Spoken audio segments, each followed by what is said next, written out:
Magandang araw. May buhok ba kayo na kagaya ni tropa?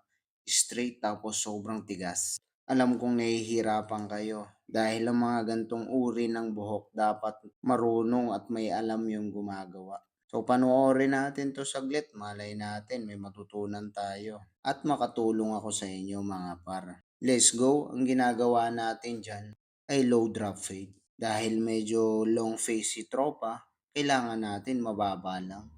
At medyo gawin nating bulky yung sa taas na part ng gilid para mas mag-blend sa mukha niya. At dahil matigas nga at straight yung buhok niya, ginamitan natin ang pinagbabawal na technique niyan. So sasabihin ko sa'yo mamaya, heto na siya. So okay, nag-blend sa mukha niya, medyo maayos yung naging outcome sa kanya mga idol.